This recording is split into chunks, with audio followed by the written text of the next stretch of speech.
Good afternoon and welcome to Spiritual Journey with Swamini Shraddhananda Saraswati.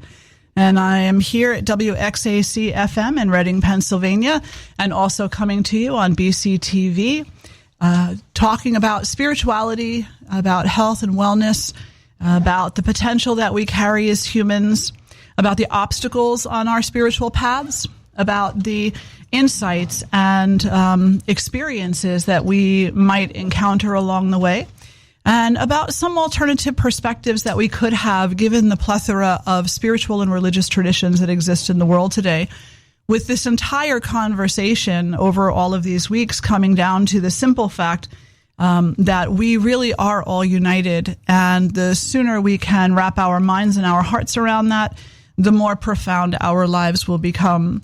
And so my hope is that through these talks, you will acquire or revisit these ideas of unity, compassion, peace, love, and understanding. So today I'd like to talk a bit about personality. It's kind of an intriguing conversation. What exactly is a personality, and how do we come about acquiring one, and what role does it play in our overall life, the way we see the world, the way we experience the world, the way we experience one another? Does personality have anything to do with our ability to enjoy with the level of suffering that we experience? And so I'd like to share with you a little bit of a quote here by someone from the Hindu tradition. His name was Shankaracharya, and he is considered to be one of the greatest teachers of all time. And he said, "Sincere inquiry allows us to know and understand more deeply the verities or the qualities of our lives." Sincere inquiry. Inquiry into what? Into our personality, into the conditions and the qualities that we carry through our day-to-day life, into a deeper understanding of who we believe ourselves to be, so that we can come into a place of greater understanding. So the personality is kind of an interesting combination of things according to yoga psychology and according to modern day psychology as well. It is a collection of impressions of everything that has happened in our past and marrying that to whatever it is that we're experiencing in this moment. The past has helped to cultivate or develop our tendencies, what we can call samskaras, habitual behavioral patterns, how quickly we become angered or irate, how quickly we forgive, what our sense of humor happens to be based in. Is it dry humor, or, are we typically a hilarious individual? How do we perceive the world? Everything in our past has cultivated that perception, and everything that's occurring now, kind of in this present time, is either reinforcing or negating that. It's either building upon past patterns, or it's somehow rebuilding past patterns into a new perspective, not necessarily a better perspective, but a new one. And so the personality, first of all, is something that is developed based on experience. If a person is told often enough that they're not funny, then they'll stop trying to be funny, perhaps, and maybe they'll have low self-esteem as a result. So what we experience in this life has something to do with the way that we project ourselves out in this life. And therefore, it's important that we have an inquiry about those life experiences so that we can come to a place of understanding exactly how true our personality is, as far as being a reflection of our inner self, our intentions, our dreams, our aspirations, our potential. So inquiry leads us to understand a lot of things. It leads us to understand the impact that these life experiences have had on us. As we sit and we ask, why is it that I'm uncomfortable in a group of people? Why is it that I'm so quick to temper when, someone says the smallest of comments? Why is it that I am so attached in relationships and I have a difficult time being independent? When we inquire into the root cause of those qualities, of those verities, then what ends up happening over time is that we acquire a clearer vision of the reasoning why we do the things that we do, and also the potential that's not being realized there. So by recognizing that maybe a person has a tendency to be less than independent in their relationships, maybe they have a tendency to latch on, to grab onto the other person, then by looking at that and by honestly and openly recognizing how being latched onto another person in an unhealthy way limits them. It actually limits their ability to experience life in a way that has some freedom associated with it, because they're more concerned with the quality and with the presence of something outside of themselves than they are with their own experience of their own life. And so we can look at what our tendencies are, and we can see how they are impacting our life, and we can acquire clarity about the potential that we are not nourishing. And then maybe we can begin to make some choices that empower us to nourish that potential, that actually empower us to come into a place of a greater personal expansion and growth, where we can be in a relationship without so much grasping. And because of that, we can come to a place where we actually appreciate the other person that we're with, because we can see them more clearly now. We're not so worried about their coming and going. Instead, we're just kind of honored to know them and enjoying witnessing their journey. So really important to think about that, about where in your life these samskaras, these habitual behavioral patterns are in place that are actually working to define your personality, and in a way that may not be conducive or true to the person that you actually are. So this is what Shankaracharya is saying. He's saying that by inquiring into these qualities, you become more clear over time. Of course, nothing happens overnight, It takes time, and they could be little epiphanies along the way, but the epiphanies will happen. They absolutely will. When we begin to understand exactly what the qualities are that we carry with us, and what it is that we call this personality, this conglomeration of tendencies, of verities, then something else really kind of interesting happens. Those verities have less control over us. They actually lose their power.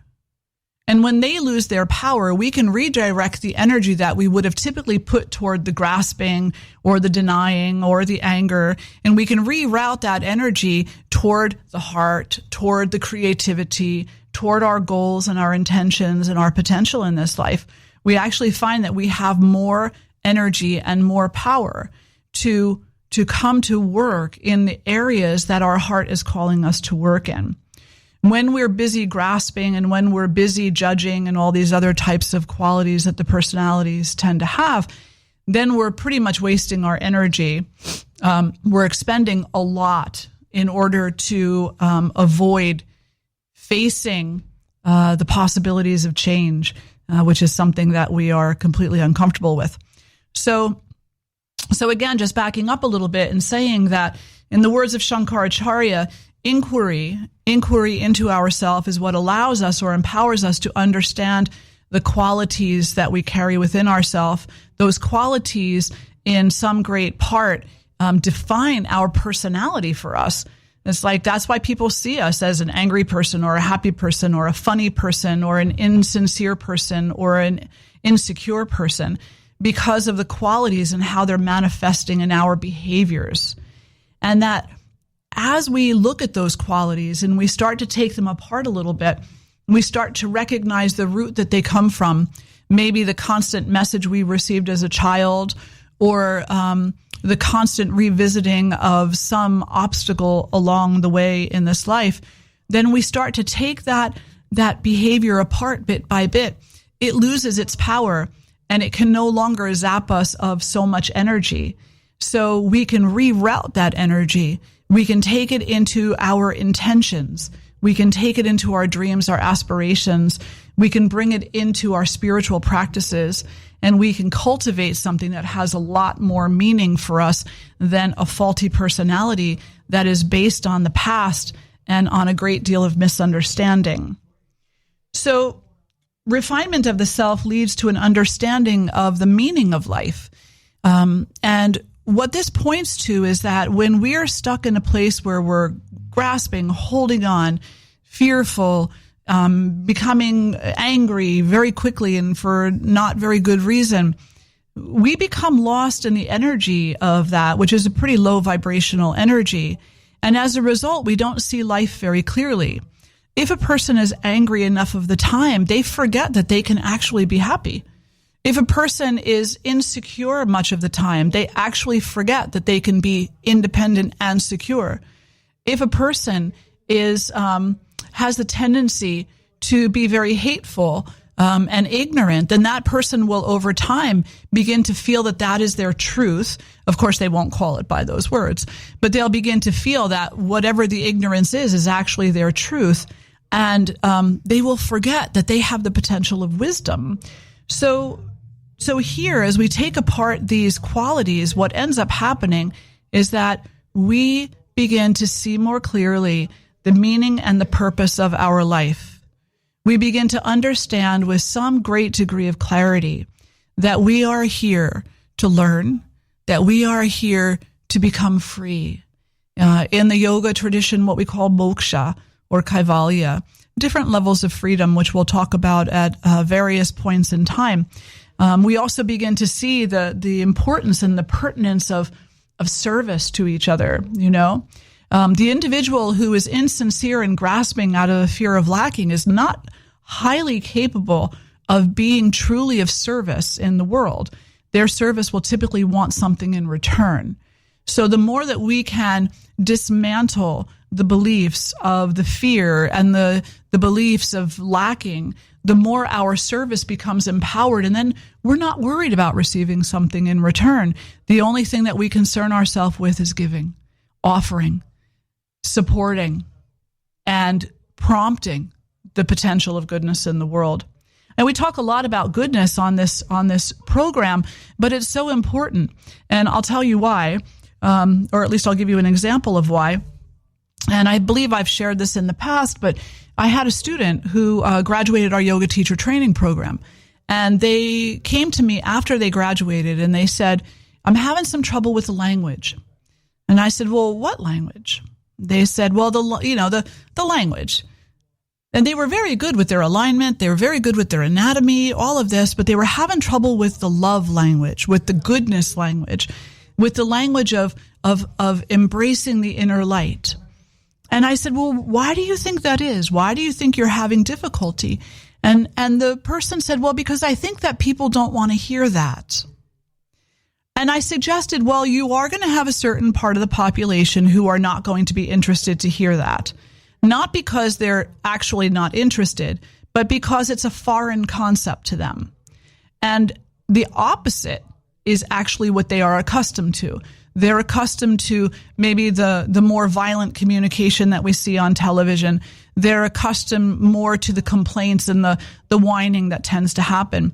They're not accustomed to hearing the words peace and love and joy and light. They think that that's hippy-dippy stuff, you know. And so they avoid it a little bit because it's an uncomfortable area. But here's the deal. Hate is really loud. It is loud and it is obnoxious. Separation is loud and obnoxious. Very loud. As a matter of fact, these types of energies, these types of words, they are so loud that they drown everything else out. Now, if you want to make a difference in the world that is based in love and compassion, you don't need to be obnoxious, but you do need to speak up. If you sit in a whisper or in silence, then what you have to say will never be heard. The wisdom that you have to share will never be heard. because the hate and the fear is screaming too loudly. So you've got to be bold and brave, courageous, and step into the role of sharing the greater truth.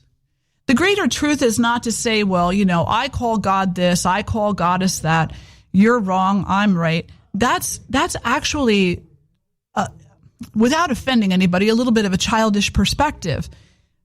We're so much more united than we think we are. We shouldn't get caught up in screaming matches over who calls what the right name or the wrong name. Instead, we can cultivate patterns of behavior within ourselves that empower us to simply come closer to that and to come further away from the qualities that keep us away from knowing our source and from knowing each other. So take a moment to think about that.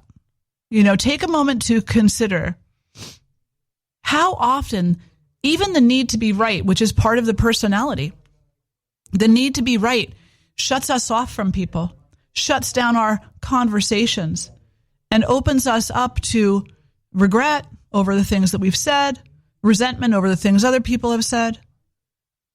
And we say we're tired of it. We're like, I'm so tired of this conversation. I'm so tired of the things that the news has to say. I'm so tired of hearing all the bad, bad, bad, bad. Well then, start talking about the good. Start building up the potential of the good. You are the change that the world needs. In the wonderful, beautiful words of Gandhi, be the change. Don't just talk about it. Don't just wish for it. Wishing for it is not going to make it happen. You've got to take your personality, reorient it so that you are actually living that potential and sharing it with all others. The personality is modeled, it is sculpted, it is cultivated. Therefore, it can be changed. So if you are a person who has lived years and years and years of fear, of insecurity, of low self-esteem, of anger, of hate, I have the most amazing, wonderful student who used to belong to a community of individuals who were quite hateful. This person stepped forward into the light of love and into the light of unity and changed their entire personality so that their personality was more in line with the truth of who they really are rather than with the mockery of the ego and the weakness of the personality as it used to be. They became, in their own words, a loving person who sees the unity across our communities and who is no longer interested in separation. Just think if more people could step into that kind of a mindset. But I tell you can't step into that mindset if you're whispering to yourself, oh, no, go ahead, be the love, be the love, be the love, be the love. You probably can't even hear what I'm saying on the other end of this microphone or on the other end of the recorder. So you've got to live a little bit louder. You've got to speak a little bit louder. Your intention needs to shine through. You need to alter your personality so that you have clear core qualities and you are abiding in them.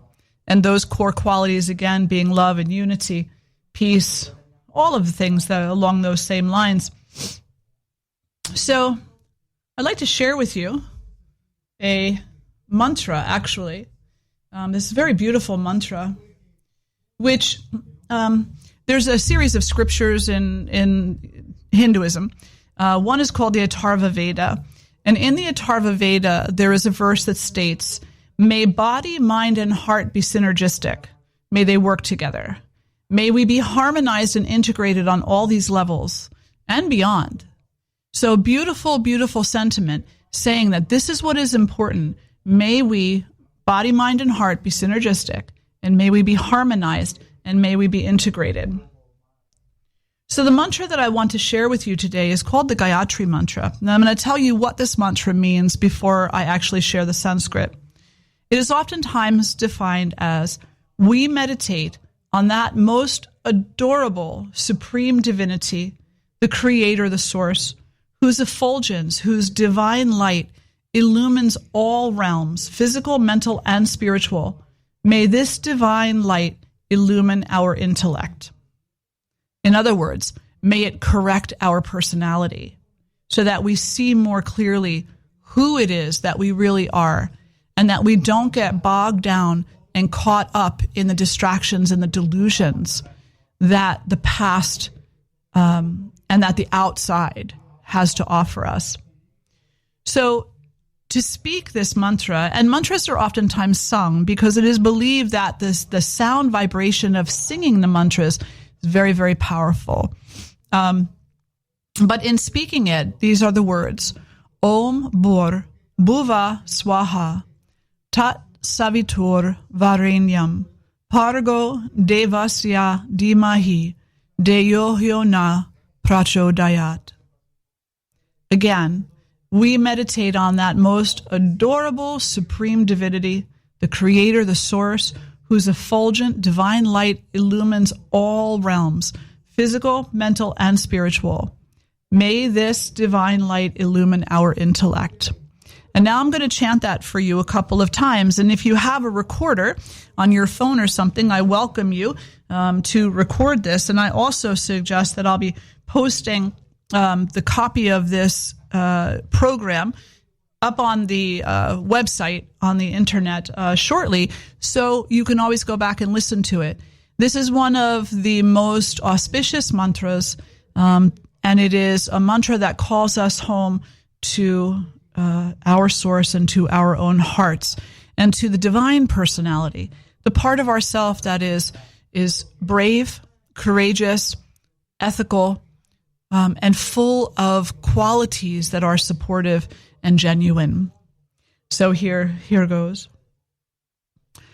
Om Bhur Bhuva Swaha Tat Savitur Varenyam Bhargo Devasya Dhimahi Deyo Hyo Na Prachodayat. Om Bhur Bhuva Swaha Tat Savitur Varenyam Bhargo Devasya Dhimahi Deyo Hyo Na Prachodayat. Om Bhur Bhuva Swaha Tat Savitur Varenyam Bhargo Devasya Dhimahi Deyo Hyo Na Prachodayat. And now if you're listening to this, take a moment and just sit with the resonance of those sounds, of that beautiful mantra. This beautiful mantra reminds us of our purpose and goal in this life. It empowers us and imparts wisdom to us. It focuses our awareness on the divine, and it also empowers us to come to know ourselves in the light of that source. And so I have some notes for myself that I'm reading over here on my computer because I want to make sure that I hit on every single one of these very important facets of what we're talking about today, which again is personality. So personality can either be an ignoble or a noble character. And personality also can have an unclear or a clear goal. Now, I think most people, it is fair to say, are unclear in their goals. They may know that they want to get a house, get a car, get married, have a family, have a career. They may have certain goals lined out for themselves. But when it comes to the crux of life and what they're doing here, what their purpose is beyond those material things, they're unclear. So according to the teachings of many traditions, we need to come to a place where our goal is clear, at least more clear than what it is right now. because the material things are really resources and tools that are meant to support our spiritual journey along the way. They're not the end of the journey. They're not the goal in and of themselves. They are sometimes a fun distraction, sometimes an irritating distraction, sometimes just a distraction. They are, when we have acquired them, they are tools and they are objects that we can put into play in order to bring ourselves closer and closer to this ultimate goal, if we choose to see them that way. But what is the ultimate goal and what is a noble personality? Well, we've talked in previous programs about the Eightfold Path of Patanjali, and specifically the yamas and the niyamas. And we've talked a little bit about the 10 Commandments as well. And we've talked about a little bit within other traditions where this concept of being less harmful, if not harmless, of being compassionate, of being intentional, of being devotional, that these ethics, these qualities, they are so much in the forefront of almost every single tradition. Maybe they use a little bit of a different word, but they're all there. That tells us there's something really important about them that we're not paying enough attention to. Because instead of paying attention to, say, non-harming, we're too busy getting out there in the world and getting these materialistic goals fulfilled, which then we look around 30 years later, 20 years later, 10 years later, and we ask ourselves, why am I not happy? You know, I've got the cool car, I've got the nice house, I've got the family, I've got the career, I've got the 6-figure salary, and I'm miserable. What is that all about? Because that's not actually your goal. That's not your heartfelt goal. It's not your dream. It's not your high-level aspiration. It's not your potential. It's only part, and a very, very small part at that. So here, when we're looking at the noble character and we're looking at clearing up our goals, what we're saying is, the more that I allow my character or my personality to behave within the realm of the ethics that are taught by my tradition, or that I just simply adopt in my life, because you don't have to have a tradition either. I happen to have one, so that's the place that I speak from. But, you know, every single person has the ability to choose kindness over harm. I mean, it's kind of a no-brainer. It's just that it's really hard to do. We all understand, like, be nice to people. That's all they need from you. And yet the first time someone says something out of place to us, the first time someone steps in front of us in line, we're like, whoa, stop. You've just entered into my defensive area. And then we become violent and harmful. So we need to really look at these qualities that we want to live our life by. We need to really investigate them and adopt them wholeheartedly, and put them into every moment of every day of our lives as best we can, as often as we can, with the utmost intention possible. By doing that, the personality is going to start to shift and reform itself, because you're giving it something new to play with, basically. You're giving it something new to consider. You're giving it a new experience, rather than repeating the old behaviors and having the same old problems. You're giving it a whole new set of things to think about. And these are inspiring things.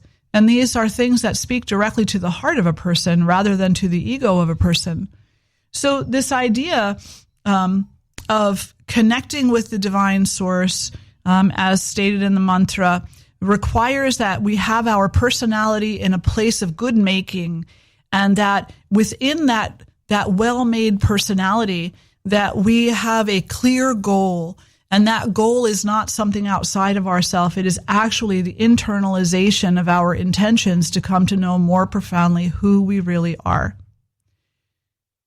So I know that sometimes on the program, we really talk about a lot of different things, and some of it is very esoteric. Some of it it might even seem unattainable, but it's really not. This world that we live in is made of opposites. We've made those opposites. We named night and day. We named up and down. We named dark and light. We named poor and rich. We named everything.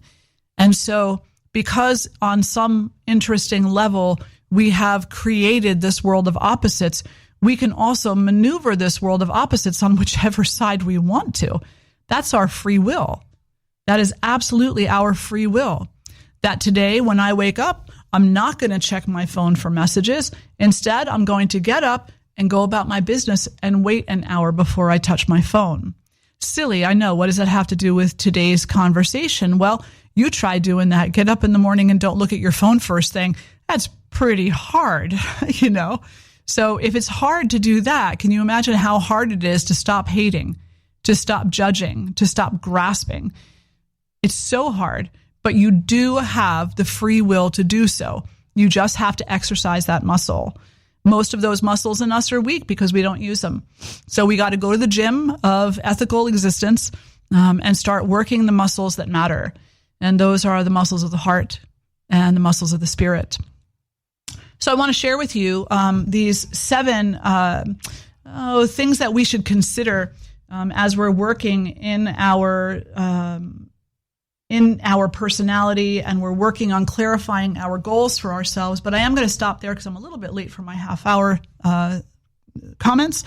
So it is now 2:32, and I am here at WXAC 91.3 FM in Reading, Pennsylvania on the Albright campus. This program is also being recorded for BCTV, and it will be displayed on their YouTube channel.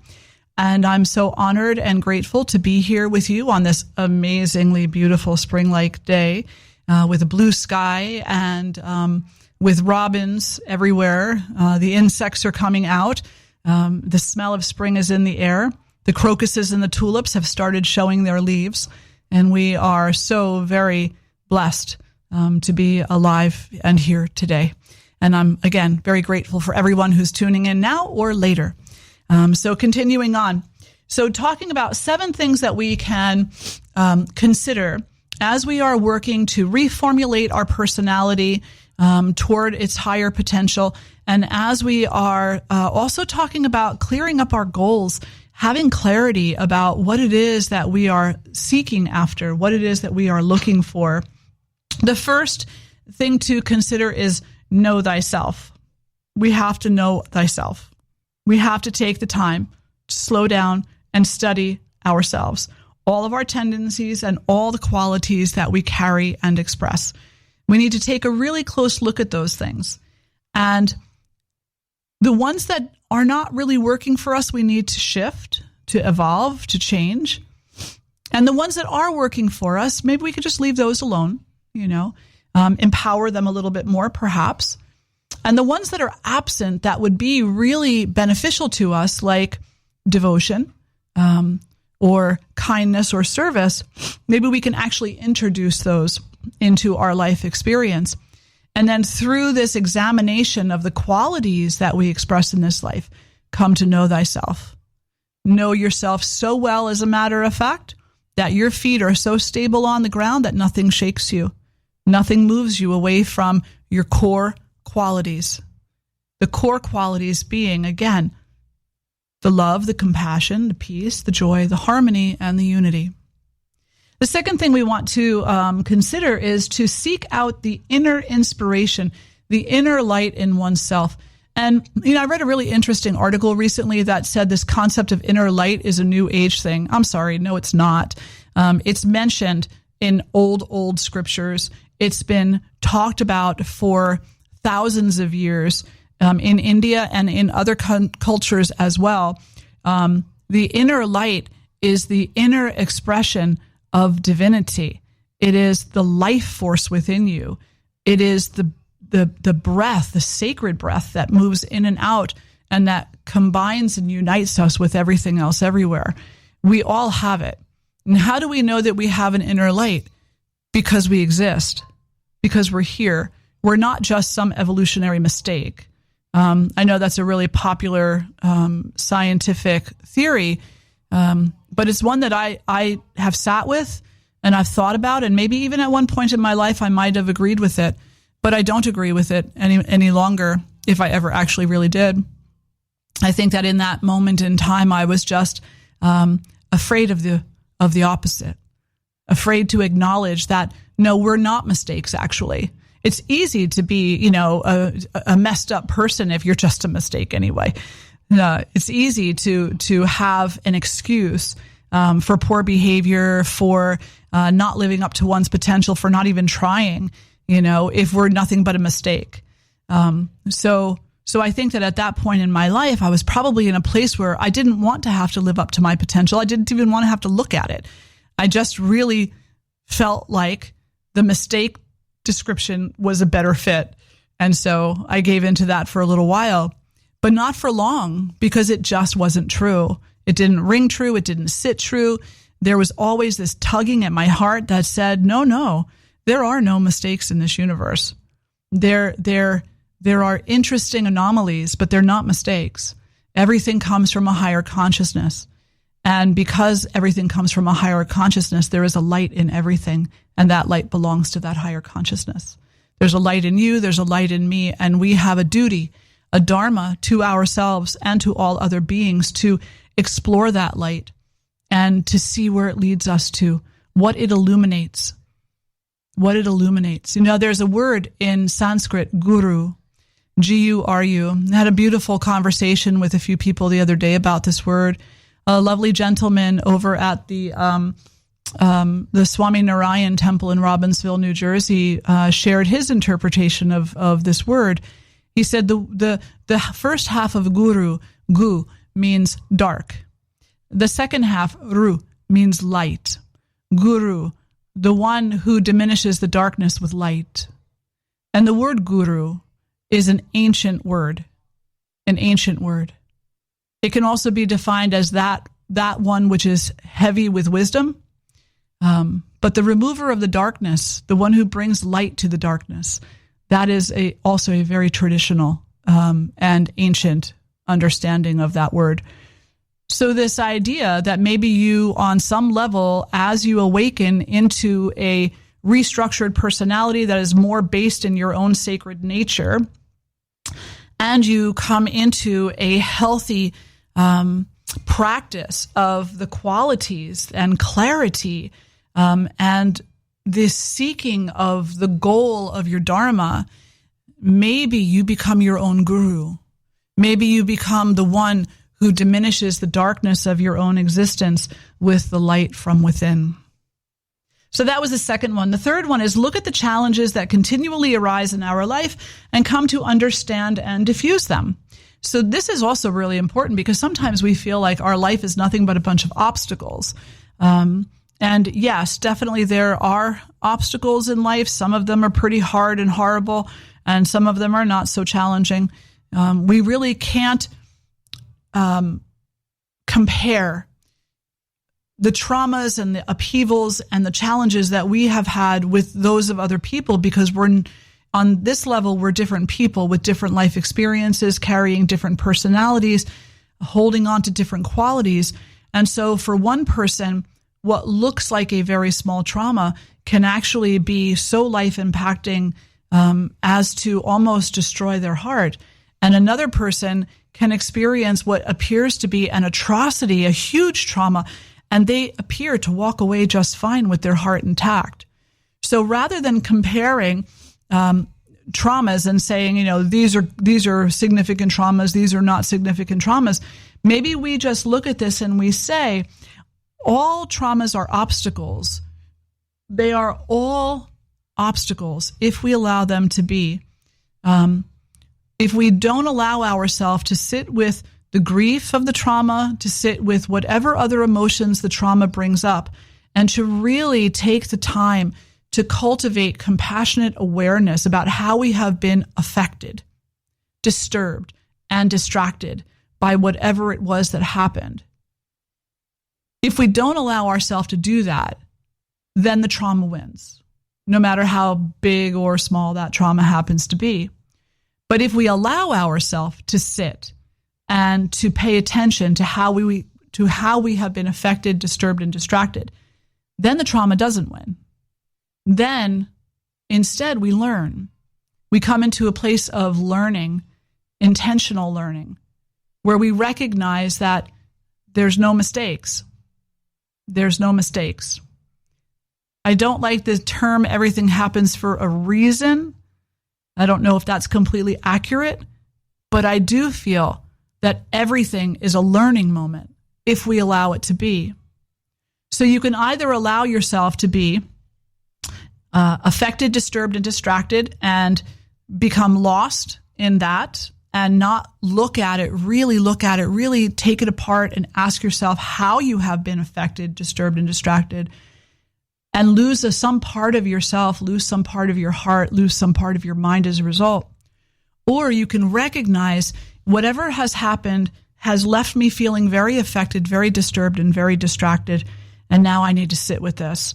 I need to look at this. I need to understand how to reclaim myself, my own agency, my own authenticity, my own understanding. And I also need to be able to sit with this and allow it to be present in my life experience without cursing it, without wishing it away. Because once a thing is done, it's done. We can't get rid of it. If we try to get rid of it, that's called stuffing, and that's not exactly healthy psychologically speaking or any other way. So you either look at the issue or you avoid the issue. If you avoid the issue, there's going to be consequences to that. If you look at the issue, if you look at the obstacle, then maybe you'll find a way to diffuse it. Maybe you'll recognize it for the lesson that it has to provide to you, and no matter how long that takes, whether it's a day, a year, or a lifetime, and then at some point you come to peace within yourself, acknowledging that, yes, the obstacle was there, the trauma was there, whatever it was that happened was there in your life experience. But ultimately, you are still whole, you are still complete, you are still carrying that light within you, and you still have the ability to let that light shine, to allow that light to be your guide rather than the darkness. So the next one is know what your core values are clearly and emphatically. Also cultivate a loyalty to those qualities so that they cannot be shaken. What are core qualities? Well, a core quality is something that you live by. So if I were to ask you right now, what is the primary core quality of your life? Some of you might say kindness. Some of you might say that you are resource-driven. Some of you might say that you are competitive. Some of you might say that your core quality is honesty. So now what your responsibility is, after identifying what your core quality is to look at it on two different levels. The first level is the human level. So let's look at honesty, for example, and we'll just call honesty truthfulness. The yogic word or the Sanskrit word for truth is satya. So when we look at satya on the human level, truth is a very imbalanced personality idea that you should tell me the truth all the time and I can tell all the little white lies I want.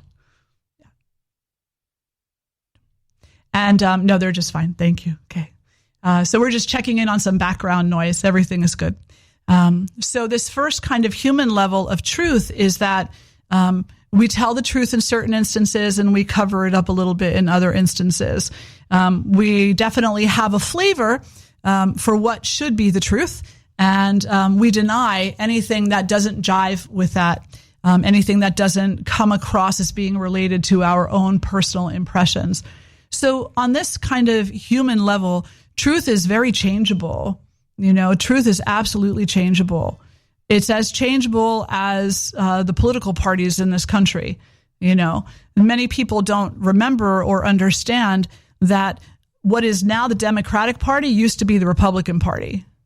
And the Republican Party had another name. You know, so these things change. They have these kind of core truths that they suggest that they adhere to, but they change too. So it's kind of interesting when we look out at life and we say to ourselves, wow, everything that I hold true can change in a snap of a finger, whether it's the political party that I'm associated with, or my favorite color, or my favorite food, or my impression of an event that happened.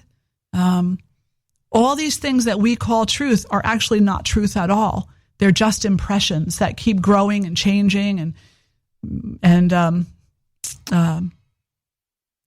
becoming more and more obscure.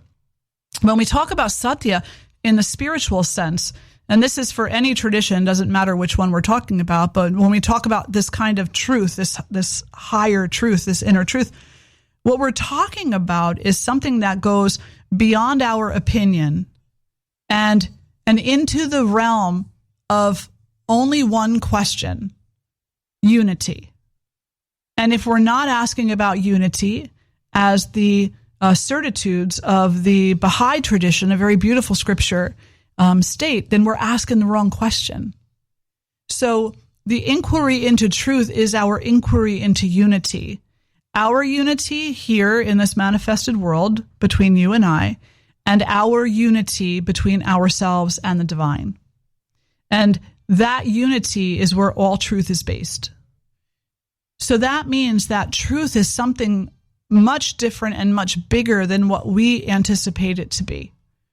And it's absolutely worth looking into, because when we start listening for the truth, when we start living a life that is based more in unity than separation, we actually start becoming less stressed and less tense. And we start having more space within ourselves to allow other people to be who they are without the grasping and the judgment that we talked about earlier today. When we come into that higher truth, the truth of oneness, we're in a place where we recognize, I don't need to take more than what I need. And as a matter of fact, I would like to share what I have with you, because your suffering in this truth is the same as my suffering. And your healing within this higher truth is the same as my healing. And if I am behaving in a way that is causing your suffering, then I am not living in truth. And if I am existing in a way that is only concerned with my own healing, then I am not living in truth. It's only when I am concerned for all that the truth is present to my perception. I want to get through all of these, so I'm going to go on to the next one now, which is know our gifts and resources and understand them to be our spiritual tools. And we touched a little bit on this before. We said, your car, your job, your money, your bank account, whatever it happens to be, these things are not ends in and of themselves. You acquire them in this life. You'll also lose them in this life. So many times you see people who seem to have had it all one day, and the next day they're homeless, and some of them who have been interviewed by like anthropologists and whatnot, and on popular media have said, well, actually losing everything was one of the best things that could have happened to me, because I came to understand how I was dependent upon that for what I thought was happiness. And now with things being so simple and so much less cluttered, happiness takes on an entirely different quality to it. So I'm not saying get rid of your money or get rid of your house or anything like that. I'm saying have a right relationship with those things. When your personality is balanced, when you have a correct personality, a correctly modeled personality that is based in clarity and is based in clear goals of Dharma, then you understand and you have right relationship with many of the things around you. But when the personality is distraught with low-level vibrational qualities, then you look at these external things as being the be-all, end-all of your being. As a matter of fact, somehow they define you. And you become ashamed if you lose your car. You become ashamed. You don't want people to see you. If your family breaks up and you get divorced, and this, this is not accurate. This is not accurate, because maybe the greatest thing that you need to think about if you're going through a divorce is how compassionate you can be to both your suffering and the suffering of your partner, because you're both suffering. You both have to come into a place of acknowledging the grief over the loss of a dream. And maybe that's more important than proving who's right or who's wrong. So all things are tools, and all things are pathways to a greater clarity within oneself, even if initially we can't see it to be that way. I'm not saying that the reason that you're getting divorced is so that you could become a more compassionate person. But hey, if you become a more compassionate person because you're getting divorced, then good for you. I think that is taking a situation that can be pretty tremendous and traumatizing and finding the good in it. The next one is understand all experience as opportunities to dive deeper, see clearer, and attain our ultimate goal. And our ultimate goal, again, is unity. Unity and understanding, wisdom, freedom. So seeing everything in this life from the point of birth to the point of death, everything before the birth and everything after the death, whatever your belief systems happen to be about that, everything in between, it is all an opportunity to dive deeper. You want to jump out of a plane? You want to dive into the ocean? You want to race cars? You want to kiss the girl or kiss the boy? You want to listen to the music? You want to write a play? You want to sing a song or express a poem? You want to work a corporate job? Wonderful, fantastic. They are only experiences. Every single one has so much to offer you. And so don't go into these thinking this is the be all end all. Just go into them thinking, wow, what am I going to learn? This is so amazing. I have this opportunity to learn even more about myself and about others. And then next, know that the dream of your heart is true and attainable. And know the difference between the dream of your heart and the desire of your ego. Your heart will never have you dream something that harms. Your heart will never have you dream something that is untrue. Your heart will never have you dream something that is separatist and hateful. Your heart, your spiritual heart I'm talking about, and I think you know that, but the spiritual heart brings forth this amazing dream of awakening, which is attainable, maybe not in this life, maybe in this life, but eventually it is attainable. World peace could be attainable, maybe, if everybody gets on board with what the heart has to say instead of what the ego has to say. When your ego has a vision of, getting its way, we sometimes call that my dream. But that's actually not a dream. That's a fantasy.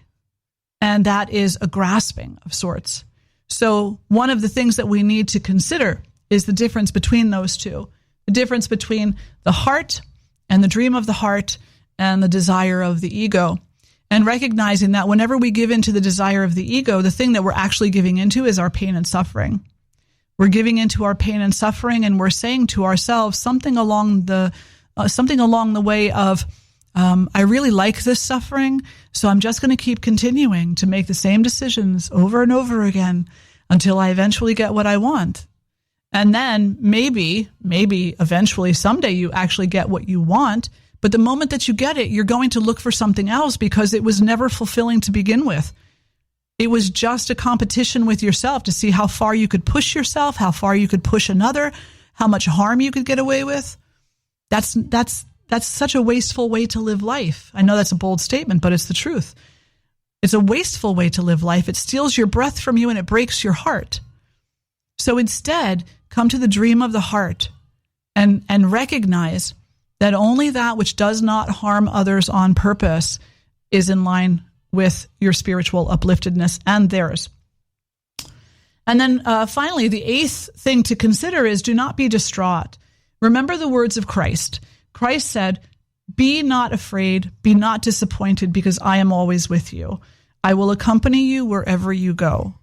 And similarly, Krishna said, "He who sees me everywhere and sees everything in me, he will never become separated from me, nor do I ever become separated from him." So don't be distraught. I know that that's so hard. We have these emotional highs and lows. They drive us a bit crazy and chaotic. But if we can find a way to come to a place of a little bit more equanimity, where we can remember that we're really not alone, that we might not be able to see that, the source and the sacred is right there with us, but in our heart we know that that is the truth, that we're never by ourselves. So we don't need to become lost. We have the choice, the free choice to become found. And there's a beautiful poem out there that was brought to my attention recently. It's a pretty long poem, so I'm only going to remember a little bit of it and probably not accurately. But basically what this poem says is along these lines: stop thinking that you're alone. Do you not realize that somewhere out there someone is willing to love you? Someone is willing to kiss you. Someone is willing to give you money. Someone is willing to invest in your dream. Someone is willing to listen to you. Someone is willing to hug you. Someone is willing to sing and dance with you. Someone is willing to laugh with you. Out there somewhere, someone is willing to do these things. So if we can focus on that, maybe we can, through the divine nature of our own heart and being, we can somehow call those people to us or go to them and create a community where everyone is uplifting everyone else. And I know, again, for those out there who say, oh, that's rose-colored glasses, it's actually not. Come to the ashram. Come up to Alsace to the ashram, take a class, experience the community there. People are interested in upliftedness. It's what the heart calls for, and you can only deny it so long before it comes and gets you anyway. So the last thing to say for today is that concentration is necessary. It is a necessary quality and practice for cultivating this noble character, as well as clarity in our goals and in our qualities. And then one thing that is necessary for concentration is that the personality needs to be completely absorbed into the goal. The personality needs to be completely absorbed into the goal. And we see that when we're talking about the kind of imbalanced personality, let's just say it's a highly competitive individual who has nothing else on their mind except for winning, winning, winning. You can recognize that their personality is completely absorbed into their goal because it's all they talk about. It's all they do. It's all they want. And you might even think to yourself, I'm worried about that person. I don't know how to support them. I wish they wouldn't be so hyper-focused on something so harmful. Well, the other side of that is that when we come to this place where we are inquiring about the spiritual truth within, and we are bringing our personality, we're remodeling or remolding our personality to come closer to a truer version of ourself, we can also allow that personality to become absorbed into the concept of goodness and into the concept of unity. We can absolutely allow that. Just as easily as we can allow our personality to be absorbed by competition, by hate, by distrust, and by anger, we can equally allow the personality to become absorbed in love, unity, trust, faith, and abundance. It's our freedom of choice. Our freedom of choice. And so I'm going to leave you with that words, freedom of choice, something to think about this week. This is Swamini Shraddhananda, and this is a spiritual journey. I'm so grateful to you all for coming on with me today and listening to the teachings of unity, of love, and of joy. This is WXAC 91.3 FM and BCTV. Thank you all so much. Many blessings and much love. Namaste. Wonderful.